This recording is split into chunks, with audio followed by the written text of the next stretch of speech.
were the challenges of being a brown female face in a very white male-dominated industry? There were many. Yes. But I'm one of those people who, I'm not overly superstitious. But you must tell us about those challenges, because there must be girls out there who are watching this program right now and, you know, who are like, I can do what she did, but they need to know about the challenges. Back then, the challenges were different to what they are now. There were gifts and curses. You know, I'm the kind of person who, if I see one magpie and think, oh my God, one magpie, I must see another one, I always think it's fine, that one magpie is lucky for me.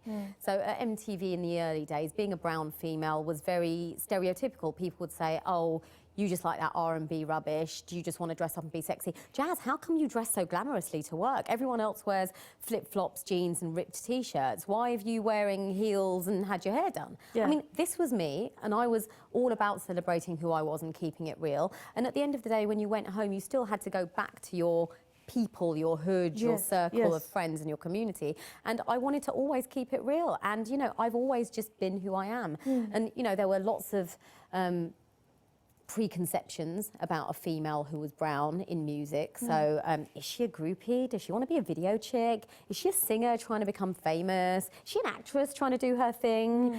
Is she trying to sleep with the stars? You know, there are all sorts of misconceptions. There are misconceptions about whether you are serious or whether you're overly street or ghetto. And, you know, I wasn't. I just happened to come from an urban area in London. So you have to try and put all these stereotypes to bed. And I worked hard and I delivered, and I made sure that I delivered above and beyond what my peers were doing. And so... What kept you grounded? Your friends keep you grounded, I think, when you grow up in the type of area that I grew up in. I remember distinctly when I got the word gig, two of my best friends saying, you better not get all diva on us because we'll tell you about yourself. And I was like, okay, yeah, you need those friends. Exactly, and they're still my friends today. It's a tough industry to work in. What were your high points? There are so many high points when you work in our industry. I mean, I'm sure you know, I always say being a showbiz person and in media and entertainment, it's like the best job in the world. You think about it, every door is open to you as a journalist. One day you could be at the House of Lords in Westminster, the next day you're on a jet plane with someone famous, the next day you're, you know, mentoring young people who are coming into the industry. I always say that my high points are many, and I always describe them as being my different handbags. So I have this really old handbag that I hold close to my heart, and that's the handbag where I've managed to either make a difference to people's lives or change the way they live. And whether it's a celebrity saying to me, I loved the documentary that you did on me, you captured something that no one's ever managed before, I'm really proud of it, I use it as my show reel. Or a young person saying, before I met you, I didn't know I could work in the industry, thanks for all the guidance you've given me, I've changed my life path. That's a great moment. But then I also have another more blingy handbag where I think I've experienced incredible things that a young girl from Southall and Harlesden should never have the access to do. You know, I've been on jet planes with Puffy and Snoop. I've been on world stages in Africa with Pharrell and Sean Paul. I've sat on Mariah's yacht at the top under a duvet and had her singing her new album to me months before it hits the stores. You know, I'm just as excited about those moments as I am for the rest of them. And the best thing about those moments is being able to share them with people that are in my life. So my best friends or my parents have been able to come to fancy things with me, you know, whether it's the Royal Albert Hall or Wembley Arena, whatever it is, sharing those moments with the people that are in your life and that you love, you know, they're all incredible moments. Now, you know, when one reads your interviews or reads your columns or, you know, chats with you, you think outside the box. And you have, oh, you do, you know you do. And you have a go-getter, yes, we can attitude. Now, were those skills essential for your success? Oh, absolutely. You know, the one thing I say to my teams when I work with them is, don't tell me anything's not possible. If I say, let's try this, let's aim for the top, and if it doesn't work, we'll come down a bit. And I can't stand it when you work with teams that start at the bottom and say, no, let's be realistic. This is all we can manage. I'm not that person. So any brand that I work for, we're either going to go for the top, we're going to do the best shows that are going to get the biggest profiles and the biggest celebrity ambassadors and the greatest interviews and the biggest ratings, or let's not bother. Now, you produced and directed one of my favorite MTV programs called The Cribs. Oh, yeah, I loved Cribs. That was such an awesome concept. Who came up with it? Actually, a lady called Nina came up with it in New York. She was my New York colleague, and she came up with it out there. And it was like Heat magazine, but television. It's like Come Dine With Me. Yes. It's not all about the food. You're nosying around people's houses. And what's more incredible than Hello magazine's nosying into people's houses? Yes. But these people are celebrities, pop stars and legends. Oh, and they had these magnificent houses. Yeah. It was a joy to watch the program. Absolutely. Who had the best crib? Cribs are all so different. No, but which crib impressed you the most? We need a name. Well, if I had to pick one, Yes. it would be Richard Branson's Necker Island. Oh, wow. And I'm particularly proud of that show. You took Mariah I Carey took there Mariah once, there. didn't you? Well, imagine this. You're friends with Mariah. Yeah. She's flown you all over the world. Yes. She's invited you to some fabulous places. I spent, you know, Christmas and New Year's with her once in South Africa at Oprah Winfrey's house. So wow. you experience all these incredible things and you think, what can I possibly give you back? And she'd be, you know, she'd love things like my jeans from Topshop or whatever, you know, the things that she couldn't go out and buy herself. But I remember one of my best friends, Lynn, was Richard Branson's PA. And so I'd finally got her to convince him and he was up for doing Necker Island. So that was great. Yes. And Mariah had been on the phone and she'd said, so what are you doing for Independence Day? And I was like, oh, we don't really do that in England, but I'm going to be out at Necker Island. She went, oh, I've heard about that. I've always wanted to go, but being as everything's last minute, I've never managed to book it. And I went, well, you should come with me. And she went, really? And I went, well, I don't know. I guess I could ask. Long story short, hey, Lynn, would Richard mind terribly if Mariah came? Of course he wouldn't. So the next thing you know, I'm taking Mariah to Necker Island. Yeah. And it's the only gift I've really been able to give her that she hasn't been able to do herself. So that was pretty awesome. it was awesome. I mean, you know, what an incredible island. Yeah. It's got its, all the toilets are outdoor. There's no privacy. No There's way, no, really? yeah, showers, toilets, anything like that is out on the cliff top facing the ocean. So when you're sitting on the loo, you are looking at the ocean. Yeah, it's incredible. For the first day, you're freaked out. And after that, it's kind of, wow, this is really cool. It's probably difficult going back Apart to your from own when toilet. you see Richard surfboarding across there with his binoculars going. Now, you know, you've lived a busy life. You've lived a hectic life, a jet-setting life. Has that had any kind of impact on your personal life? Yeah, I think when people think they know about my life, they assume that I've either been born with a silver spoon in my mouth or things have come to me because I've been lucky or I've been in the right place and had the right connections. A lot of it has been to do with hard work and graft and tenacity, but you also miss out things in reality, you know, personal events, weddings, birthdays of family members. Yeah. You don't share everything with the world as normal people don't. You know, my father passed away a couple of years ago, and for the last 5 years of his life, I was his main carer because I'm an only child. And as my mum and dad had separated, there really was only me. Yes. So, I mean, if there was a camera on me at the time, like a reality show camera, people wouldn't have believed my 24-hour run because it would literally be, you know, interview an A-list celebrity in the morning, get a call at lunchtime saying your dad's fallen over, jump in my car and race down to Harlesden, pick him up. There might be blood everywhere, ambulance phone calls, carers, panic, panic, panic, rush back to the studio, prep and edit for your next show. That night, go over, 4 in the morning, and every time the phone rang, you know, I'd be completely freaked out. Has he fallen over? You know, what's happened to him?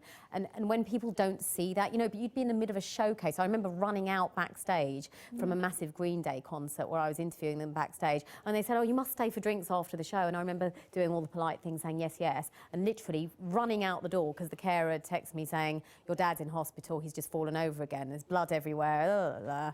So, yeah, people don't see the lows, but they're not supposed to, you know? How did you cope? You juggle because you have to. I mean, who else is going to do it? What could I say? But sometimes, you know, it's hard when you're the only child. If you come from a large family, you have your sisters, your siblings, your brother, you know, you can cry over their shoulder, they can support you, but you're pretty much on your own. Yeah. I have a really good set of friends who are very supportive. My partner is very supportive. It was tough, but you just know, I mean, you know it's coming. If you work in TV in the media, you have a way of predicting what's coming next. You see them getting ill, you know something's happening, you're going to be, as long as you're pre-prepared and organised, that's 90% of it. Now, you didn't marry, at least to the best of Not yet, my no. knowledge. Why did you choose to still stay single? You're a very attractive woman, you're extremely intelligent. I can't imagine a man not wanting to marry you. It's not that I haven't been asked, but I haven't always been sure that it's been forever. And I think when I think of marriage, I mean, like, as I said, my mum's always been very religious and I've grown up in the church. And to me, marriage is not something you go into lightly. And I've watched so many people, friends and celebrities, become infatuated, go off on this wanderlust thing, get married, get divorced in 4 or 5 years. And I just don't like that. A lot of my friends used to call me Julia Roberts, the runaway bride, at one point, because they'd say, why are you so frightened of commitment and settling down? I just think I need to know it's forever before I make any of those decisions. And sometimes things like that can complicate relationships. Do you think marriage is on the cards? It could be. Okay. Who knows? Maybe he'll ask. Well, if he's watching this program, he better ask. There you go.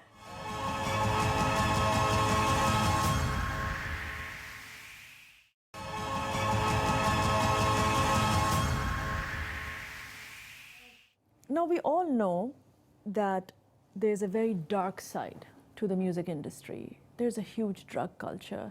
A lot of musicians, a lot of stars have either, committed suicide or have had a drug overdose. We've had Amy Winehouse, Jimi Hendrix, Whitney Houston, MJ. Why doesn't the industry, music industry, help? I guess it's not in their job description. Their job description is to make a lot of money off people and very quickly. But isn't them being alive lucrative for the music industry? Of course. I mean, like any industry, the music industry has its perks and its disadvantages. I think when you're an artist and you're very famous, the pressures and insecurities are incredible. And Joe Public cannot imagine what these pressures are like. From going from incredible fame one day, being on a stage with that huge buzz, not knowing where the next high is coming from, getting designer clothes sent to you and things given to you for free, and drinking all the champagne that you can possibly have in the ocean. After a while, it's like, what's the next high? How can I make my life even better? How can I make it even more fulfilling? And a lot of these artists, remember, they have teams and A&R and managers handlers, and a glam squad and different handlers, and everyone's saying something different. You should be seen from your left side, you should be seen from your right side, you shouldn't wear red, you should wear white. It's like... They used to tell this to Mariah Carey, don't hold a handbag, don't show your right side, Well, it's interesting, Mariah's probably the most famous example of this, but actually every artist that I've ever interviewed has their preferred side. They have their, don't shoot me from here, don't shoot me from this angle, I can only be seen like this, don't, take shots of me like that. So everyone has their own insecurities. It's a dark industry. It plays on in your insecurities. But does the industry push them too hard, and do they support outrageous behavior? Because the industry does tend to support that behavior. I think years ago, when rock and roll stars were really rock and roll, when they really stood for something, you'd get U2 and the Prodigy standing up at the MTV Awards talking about something that they felt passionate about in politics at awards ceremonies. That was the good old days of rock and roll when outrage was encouraged. Now I think music industry people are very much more guarded, and I think music acts are very worried about not saying the wrong thing. I mean, look at the whole freedom of speech debate that's happening this year. Whether it's to do with religion or culture or politics in different countries. Everyone's afraid to say anything. You get artists tweeting and hashtagging something and immediately deleting it. So people are very worried about behaving outrageously these days. And it's a pity because, frankly, we all loved our rock stars when they were outrageous, right? Yes. But we want them around for long, don't we? Not all of the ones that have been outrageous are dead. Yes, no, true. But Mary J. Blige said, the industry makes its money on people's demise. Is that true? No, I don't think so. I think if you are a grounded, well-rounded, intelligent, informed and engaged person in the music industry, and you're a celebrity and you're successful, you know who to have in your teams, who to trust, which actions to take and what to believe. Those people who have unfortunately passed due to different circumstances, they've had something that they've needed in their life. There's an escapism. People go to drugs and alcohol because they need to escape some sort of pain of some sort that they're feeling. And you see that everywhere, not just in the music industry. But do you think that, but there have been more deaths in the music industry than any other industry? Well, you say that, but how do we know this? Where does that factually say that? I bet you there Actually, are as there many was a deaths in the actually city there was with a bankers. research. There was a paper. It was a research paper that analyzed a normal person's life to a person who's in the music industry, and the music industry life is by far quite short compared to a normal person's life.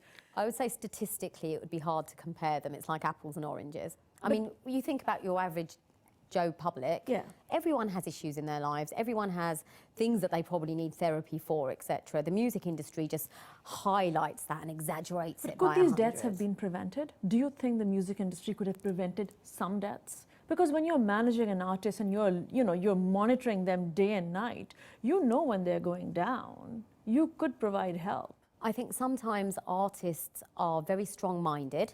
Everyone around them is on their payroll. Yes. So if Michael Jackson says, I want drugs, and if you don't give it to me, then I'll go to a doctor that will, he's paying for it. Whatever they're paying for, they're powerful people. Yeah. They can get what they want from whoever they want. And it's not the music industry's job to babysit them 24 hours a day, because frankly, they don't. You know, once the record label has finished doing promotion or a live talk show or a live show with an artist, they're not in their sphere anymore. After that, it's their family and their friends that have to be there for them. But often musicians become so powerful that the people they hire are all yes men. So, you know, you can't blame someone at a record label or music industry for that. Now, is there a glass ceiling for women in your business? I think there are glass ceilings for women in most businesses, but a lot of women nowadays are cracking through that glass ceiling, and with things like diversity quotas and women proving that, you know, they are just as equal, if not better in some roles than men, I think they're getting through. Do you feel you've broken that glass ceiling? In many places that I've been, I've managed to break it. In some places I haven't. You know, there are perks and there are troughs, and I think you shout about the successes and you try and keep the failures under the carpet. But Jasmine, does the whole concept of the casting couch still exist in the music industry? I have to say that I think the casting couch exists in every industry. Yes. And I've not witnessed much of it. But when I have witnessed it, it's been more with the male pop stars and artists than the females. Are you kidding And I know me? that's quite unbelievable, but I But can promise you that, yeah. If you think Is it about because women, of gay people in the industry? No, I think it's because when you think of pop stars, Yes. women have it pretty easy. A woman needs to turn up at a red carpet, looking sexy and cool, smiling her pretty face off, and she'll make the front covers of lots of magazines and newspapers. Women kind of have it easy when it comes to profile and public appearance. Men need to work it a lot more. Unless you're like Ed Sheeran and you're absolutely musically gifted, you don't have to look like a model. Whereas a lot of guys, I've seen a lot of men on casting couches, whether they're actors or musicians. Really? Yeah. You won't be sharing any names now, will Oh, you? I won't. That's for the book. Yeah, one day, maybe. Were you shocked? Taken aback? You're always shocked the first time you see something. So it's not just these poor women who are being abused. Absolutely not. But remember, it's what we say in society. Men who sleep around are studs, and women are on the casting couch. It's a very big sexism thing, and we need to really get this feminist thing going a lot more with the younger generation. You also said in an interview that in this line of work, one needs to really network. However, you don't particularly enjoy going to networking events. No. And you find it difficult to just make conversation for the sake of making conversation. I've never been about fake fun. But then how do you make contacts? One does have to network, right? For a newcomer to come into the industry and for them to maybe follow your footsteps, how can they manage to do that without networking? I've always been a believer that if you are good, things will come to you. And that's always proven itself in my life. You know, people tend to call me or email me or say, hey, you should be in touch with. I don't go out looking for people. I find it's just a bit too fake. You know, like at New Year's Eve, everyone thinks they have to go out on New Year's Eve. I have to be seen to be doing something on New Year's Eve, otherwise I've failed for the next year. If you have something genuine to go to, go. Otherwise, the rest of the year is like New Year's Eve to me anyway. So when it comes to networking, it's like if it's genuine and you're somewhere and you find a connection with someone, you could end up being great friends. But if you go in there with a mindset of, this is Sadia and she's really powerful and I must make sure I stay friends with her and I must make sure I invite her to things, I think fake things end up falling apart naturally. If you click, and if you don't, you don't. But things will happen. I think if you're seen in the right places and are having fun and doing well, people will gravitate towards you. If you could change one thing about the music industry, what would that be? Education. I would love more people who work in the music industry, whether they're the stars or the people behind the stars, the managers, the songwriters. I would love them to be more educated about how things work in the industry, what the structures and the levels and job titles are, who makes the decisions, what their rights are. Enough people don't know that and often get shafted. So education would be important. And what's next for you? Do you know, I never know what's next for me. Things have always just fallen into my path. Yeah. At the moment, I'm having lots of fun. So I exec produce a show called London 360 across at the Media Trust, which is based at the BBC in White City.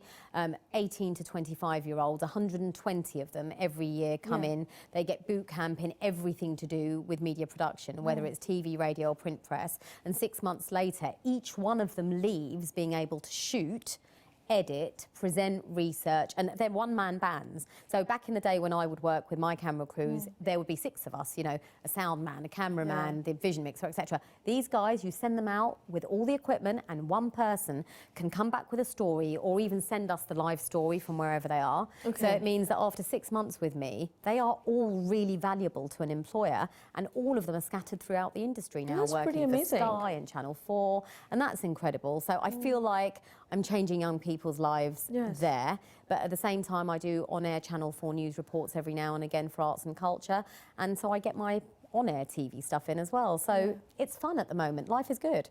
Thank you so much, Jasmine. It's been great interviewing you, and I just hope that people out there can see what a big gem you were and what a big hidden gem you've been all this time. But before we wrap up, I want to ask you 10 very quick questions. Go for it. Whatever comes to your mind first. Okay. On death row, your last meal. Oh my God, chicken biryani and a glass of red wine. The first thing on your bucket list. Travelling to Brazil this year. The last time you cried. Last week. What's an irresistible quality in a man? Ooh, spontaneity. Your guilty pleasure. Hot pepper sauce, I have it on everything. What makes you mad? Injustice, lies. You desire? Happiness. If you had one superpower, what would that be? I'd love to fly. If you could go on a date with one celeb, who would that be? Oh my goodness. I mean, I don't fancy him, No. but I love Piers Morgan. Shock horror. Like Marmite, you either love him or hate him. I laugh out loud when I read his columns and his books. We have the same sense of humour. What scares you? Dying before I've partied myself out. That's a good one. Thank you so much, Jasmine. Thank you for It's been having such me. a joy. Thank you. Thanks. And you got married at 18. That's your child bride. I think when Baby Doll came out, I was at my lowest. He's actually cheated me in many other ways over the last 5 years. But you put that straight on Twitter. I did, and I was cussed for it.